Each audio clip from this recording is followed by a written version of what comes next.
Hello dear students, welcome to my science academy. आज हम discuss करेंगे electric charge and field chapter का most demanding topic द्विध्रुव के निरक्ष पर विद्युत क्षेत्र। ये क्वेश्चन अक्सर 2 साल के पैटर्न पे पूछा जा रहा है, जैसे कि 18 में पूछा है, फिर 23 में पूछा है, 2024 में पूछा है, यानी कि 2 या 3 साल का जो भी गैप है उस मेंटेन करके इसका डेरिवेशन पूछा जा रहा है। तो देखते हैं द्विध्रुव के निरक्ष पर विद्युत क्षेत्र। और लास्ट टाइम हमने देखा था द्विध्रुव के अक्ष पर विद्युत क्षेत्र की तीव्रता। तो देखिए स्टार्ट करते हैं। जैसा कि हम जानते हैं कि द्विध्रुव उसमें 2 आवेश होते हैं, -q +q। तो हम क्या करते हैं, AB एक द्विध्रुव लेते हैं जिसके बीच की दूरी 2a है। हम क्या करते हैं, इसकी जो अक्ष रेखा है उसका जो केंद्र बिंदु है O, ये O है, इससे स्मॉल r दूरी, यानी कि ये हमारा बिंदु है P, OP इक्वल टू है R। स्मॉल r दूरी पर स्थित बिंदु P पर हमें विद्युत क्षेत्र की तीव्रता ज्ञात करनी है। मैंने डायग्राम ऑलरेडी बना रखा है। तो इसमें हम सबसे पहले क्या करना होता है, हमें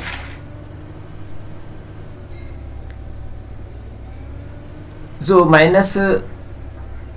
-q और +q आवेश है उसके कारण हम विद्युत क्षेत्र दिखाते हैं।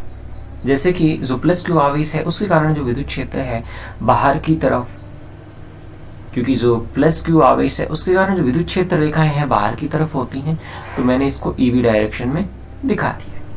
-q आवेश के कारण जो विद्युत क्षेत्र रेखाएं अंदर की तरफ होती हैं, तो इसका जो विद्युत क्षेत्र है अंदर की वाली डायरेक्शन यानी कि PA डायरेक्शन में। इतना हम इसको आगे शो कर देते हैं। अब नेक्स्ट देखिए, जो +q आवेश के कारण जो विद्युत क्षेत्र है वो क्या होगा। जो +q आवेश के कारण जो बिंदु P पर विद्युत क्षेत्र की तीव्रता है EB बराबर, जैसे जनरली जो आप फॉर्मूला जानते हैं, क्या फॉर्मूला होता है हमारे पास, ये होता है विद्युत क्षेत्र E बराबर 1/4 pi epsilon not Q upon में जो बिंदु P है उसकी डिस्टेंस का स्क्वायर। तो हमारे पास जो डिस्टेंस है, डिस्टेंस कौन सी है, डिस्टेंस है +q आवेश के कारण कौन सी डिस्टेंस है, मैं आपको दिखा देता हूं। आप डायग्राम में क्लियरली देख सकते हैं +q आवेश के कारण जो बिंदु P की डिस्टेंस है BP, यानी कि BP का स्क्वायर वाली हमें वैल्यू यहाँ पुट करनी है। तो ये जो ट्राइंगल,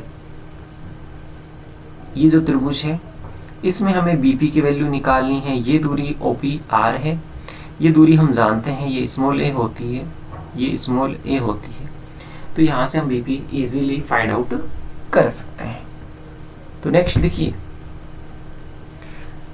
तो R² की जगह यहाँ क्या है, BP का स्क्वायर। तो BP की वैल्यू आ जाती है हमारे पास R² + A², और इसकी दिशा कौन सी होगी, BP दिशा में, जो कि मैंने अभी आपको बताया। -q आवेश के कारण बिंदु P पर विद्युत क्षेत्र, इसको हम ये वेक्टर से शो कर रहे हैं 1/4 pi epsilon naught dot q upon में R² + A²। दिशा कौन सी होगी, PA के अनुदिश, जो कि मैंने अभी आपको डायग्राम से बताई थी। एक बार वापस से आप इसमें देख सकते हैं कि जो EA के कारण EA है वो कौन सी डायरेक्शन में है, PA डायरेक्शन में है। नेक्स्ट देखिए, यहाँ से हमने जो इक्वेशन 1 है और इक्वेशन 2 है वहां से देखा कि EA तथा EB के परिमाण समान, दिशाएं भिन्न भिन्न हैं। जो इक्वेशन 1 और 2 से हमने सेम वैल्यू प्राप्त की। अब हम क्या करते हैं, जो EA और EB है उसको अक्ष रेखा पर 2 घटकों में, एक तो जैसे लंबवत घटक और एक क्षैतिज घटक, उनमें डिवाइड करेंगे। लंबवत घटक में भी हमारे पास कौन कौन से होंगे, तो आइए देखते हैं। जो लंबवत घटक है, चूंकि EB विद्युत क्षेत्र इस डायरेक्शन में है, तो इसका जो लंबवत घटक है EB sin थीटा, देखिए जो लंबवत घटक है वो sin थीटा की फॉर्म में, और जो क्षैतिज घटक है वो cos थीटा की फॉर्म में होंगे। तो इधर EB sin थीटा होगा और ये हमारा नीचे की तरफ था, तो इसके जस्ट नीचे ये साइन थीटा होगा। तो जब इन दोनों को आप देखते हैं तो ये आपको एक दूसरे के बराबर और विपरीत शो होते हैं, क्योंकि इसकी डायरेक्शन इधर है, इसकी डायरेक्शन इधर है। तो ये तो क्या हो जाते हैं, निरस्त हो जाते हैं, क्योंकि दोनों एक दूसरे के बराबर विपरीत, जिसके कारण क्या हो जाते हैं, निरस्त हो जाते हैं। जबकि जो हमारी ए बी के अनुदिश घटक हैं, ए बी यानी कि जो हमारी अक्षीय रेखा है ए बी, ये वाली जहां माइनस क्यू से प्लस क्यू वाली डायरेक्शन, वो ए बी वाली डायरेक्शन थी, माइनस क्यू से प्लस क्यू वाली डायरेक्शन, ये ए बी डायरेक्शन थी। इसके अनुदिश यानी कि इस वाली दिशा में ही, लंबवत नहीं, ए बी के अनुदिश यानी कि ये वाली डायरेक्शन, इसमें हमारे पास दो घटक आए थे। एक आया था ई ए कोस थीटा, एक आया था हमारे पास ई बी कोस थीटा। ये इस डायरेक्शन में है। जब हम क्लास 11 में सदिशों का निरूपण करते हैं तो जो परिणामी सदिश है, अगर ये दो सदिश इस तरीके से हो तो परिणामी सदिश जो आर वेक्टर है इस डायरेक्शन में होगा और उसकी वैल्यू होगी दोनों सदिशों के जो क्षैतिज घटक हैं उनके योग के बराबर, यानी कि ई ए कोस थीटा और E B cos theta. Next देखिए, तो जो हमारा परिणामी विद्युत क्षेत्र है, परिणामी विद्युत क्षेत्र दोनों सदिशों के योग के बराबर होगा, यानी कि E A cos theta plus E B cos theta. Equation इसको हम थर्ड दे देते हैं। अब चूंकि अभी हमने देखा कि जो दोनों विद्युत क्षेत्र हैं ई ए और ई बी क्या है, समान है, तो क्या हम इसको ई ए को ई बी के इक्वल या ई बी को ई ए के इक्वल लिख सकते हैं? कोई सा भी एक आप ले लें, तो 2 ई ए या 2 ई बी कोस थीटा आप कोई सा भी लेकर लिख सकते हैं।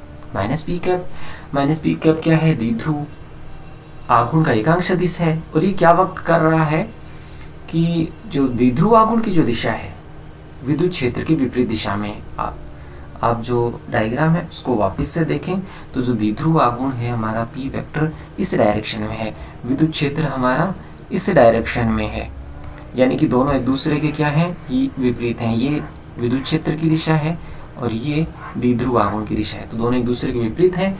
तो हम विद्युत क्षेत्र से पहले या फिर जो द्विध्रुव आघूर्ण है उसके साथ नेगेटिव का साइन ले सकते हैं, यानी कि हमारे पास इक्वेशन 4 आ जाती है। अब इक्वेशन 4 में हमारे पास अननोन चीज है कोस थीटा। कोस थीटा को कैसे कैलकुलेट करेंगे? कोस थीटा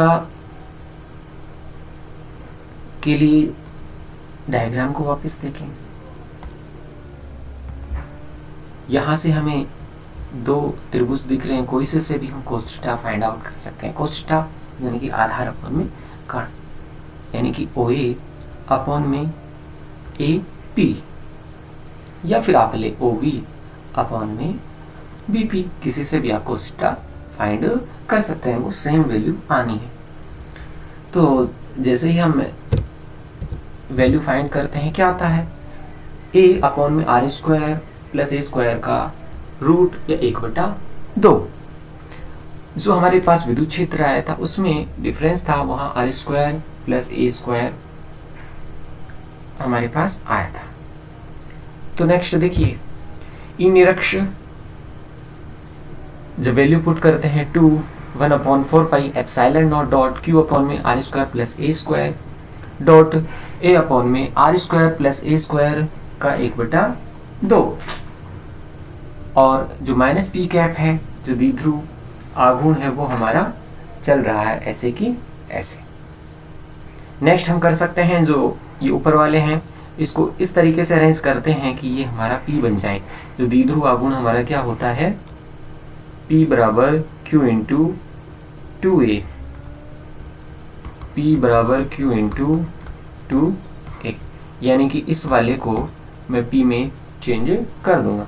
तो ये हमारे पास ऊपर क्या बच गया, P, और ये क्या था, द्विध्रुव आघूर्ण का एकांक सदिश था, तो इसको मैंने 1 कर दिया। ये वाला P मैंने यहाँ काम में नहीं लिया, इसको मैंने खत्म ही कर दिया यहाँ से। माइनस साइन है उसको हमने यहाँ ले लिया, 1/4πε0 बच गया। इसका आ गया ये p vector r² plus a²। ये क्या था, देखो यहाँ कुछ घात नहीं है, एक मान लेते हैं। यहाँ कितना 1/2, तो आधार समान होता है तो घातें जुड़ जाती हैं। 1 प्लस 1/2, ये हमारे पास आ गया 3/2, इक्वेशन 5। अब जनरली जो r है हम दूर लेते हैं, तो हम कह सकते हैं कि a is very very less than r। अगर ऐसा है तो a² r² की तुलना में क्या होगा, नगण्य होगा। तो ई निरक्षीय बराबर क्या होगा, -1/4πε0 p वेक्टर अपॉन में r³। इक्वेशन हमारी लास्ट टाइम हमने कौन सी इक्वेशन दी थी, इक्वेशन 5 दी थी, तो ये हमारे पास इक्वेशन 6 हो जाएगी। ये इक्वेशन 6 हो गई। अब यहाँ मैंने पहले भी बता दिया आपको, ये बोर्ड एग्जाम में आपको लाइन लिखनी होगी कि जो पी कैप है, द्विध्रुव का एकांक सदिश है, वो विद्युत क्षेत्र की विपरीत दिशा में है, इसलिए मैंने इसको नेगेटिव लिया था। यानी कि ये नेगेटिव यही शो कर रहा है, और जैसे ओवरऑल फॉर्मूला होता है तो उसमें आप उस नेगेटिव को खत्म कर सकते हैं। नेगेटिव के लिए ये दिखा रहा है कि विद्युत क्षेत्र और द्विध्रुव की दिशा क्या है, विपरीत है। अब देखिए, केंद्र से समान दूरी के लिए हम जो ई अक्ष के कारण विद्युत क्षेत्र की तीव्रता और ई निरक्ष है उसके कारण विद्युत क्षेत्र की तीव्रता देखें, तो हमारे पास क्या आती है, ये आती है kp/r³, और ई अक्ष के लिए कितनी आती है, ये आती है 2kp/r³। अब जब हम इन दोनों का रिलेशन लेते हैं तो हमें ई अक्षीय बराबर 2 गुणा ई निरक्ष वाला फॉर्मूला मिल जाता है। यहाँ आप जो विद्युत क्षेत्र किसी एक का दिया हो तो दूसरे का आप इस फॉर्मूले से डायरेक्टली ज्ञात कर सकते हैं।